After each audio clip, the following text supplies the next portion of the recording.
یوم جمہوریہ 26 جنوری کیوں مناتے ہیں، اس کی وجوہات کیا ہے؟ 15 اگست یوم آزادی کیوں مناتے ہیں، اس کی بھی کچھ وجوہات ہے۔ میں آپ کو تھوڑی مختصر سے تاریخ بتا دوں۔ برطانیہ روس سے تعلق رکھنے والی ایک کمپنی جس کا نام ایسٹ انڈیا کمپنی تھا، اس نے مغلیہ دور میں وہاں جب مغل بادشاہ سلطنت پر فائز تھے، حکومت پر فائز تھے اس ہندوستان پر، اجازت نامہ لیا۔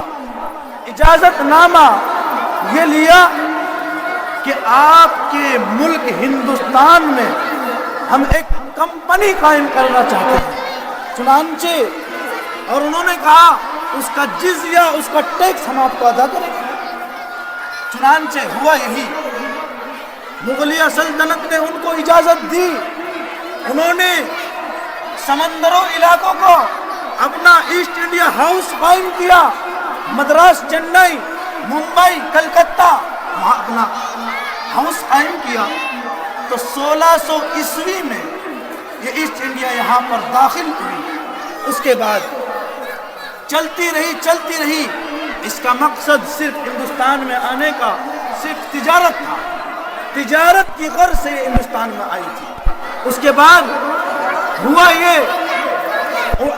1757 میں بنگال کے سراج الدولہ اپنے ہی میر جعفر اور میر صادق کی غداریوں کی وجہ سے انہوں نے شکست دی اور ٹیپو سلطان کو شکست دی۔ دھیرے دھیرے جیسے ہی اورنگزیب عالمگیر رحمت اللہ علیہ کا انتقال ہوا اور بہادر شاہ ظفر گدی پر فائز ہوئے، یہ لوگ اقتدار میں آ گئے اور اقتدار میں آ کر گدی پر بیٹھ گئے اور پورے ہندوستان پر قابض ہو گئے۔ پورے ہندوستان کے کونے کونے، چپے چپے پر ان کی حکومت ہو گئی۔ اب جب یہ ہندوستان پر قابض ہو گئے تو مسلمان ان کی شریعت میں مداخلت کرنے لگے، ان کی دینی خانقاہوں، دینی مدرسوں کو نشانہ بنانے لگے۔ چنانچہ جب نشانہ بنانے لگے تو شاہ عبدالعزیز محدث دہلوی نے سب سے پہلے فتویٰ دیا، اور فتویٰ دینے کے بعد تو جذبہ جہاد کی یہ چنگاری ہر انسان کے، ہر آدمی کے دل میں ابھر اٹھی۔ اور اس کے بعد 1857 میں ایک بہت بڑی جنگ ہوئی، تھانہ بھون کے اندر علماء کا اجتماع ہوا اور اس اجتماع کے اندر تمام بڑے بڑے جلیل القدر علماء آئے۔ 2 گروہ بنائے گئے، ایک گروہ امبالہ کی طرف روانہ ہوا تو دوسرا گروہ شاملی کی طرف روانہ ہوا۔ جو شاملی کی طرف روانہ ہونے والا گروہ ہے اس کی قیادت حاجی امداد اللہ معاذ مکی رحمت اللہ علیہ اور ان کے عہد پر بیعت کرنے والے مولانا قاسم النانوتوی، مولانا رشید احمد گنگوہی اور بڑے جلیل القدر علماء تھے۔ اسی کے ساتھ ساتھ اس کے بعد ناکامی ہوئی، شاملی کے میدان میں بڑی شکست ہوئی، بڑی ناکامی ہوئی۔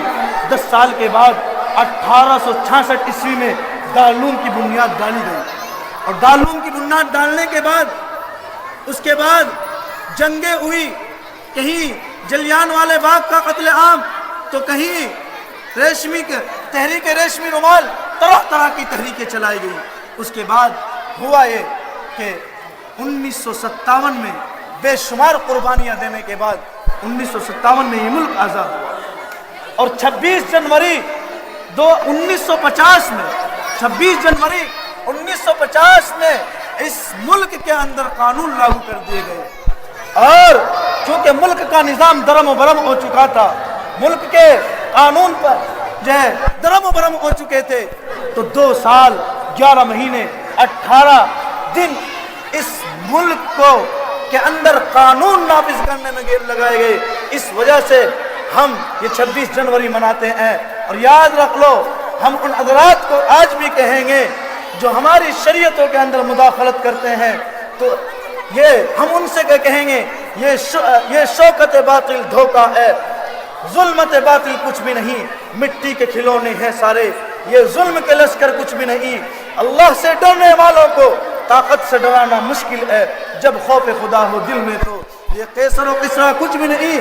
اسلام اگر دستور نہیں، قرآن اگر منشور نہیں، پھر افسوس ہے اس آزادی پر، یہ ملک و ملت کچھ بھی نہیں۔ تمہیں مبارک یہ حکمرانی، یہ عہدیداری تمہیں مبارک، مخالفت بھی نہ ہم کرو گے۔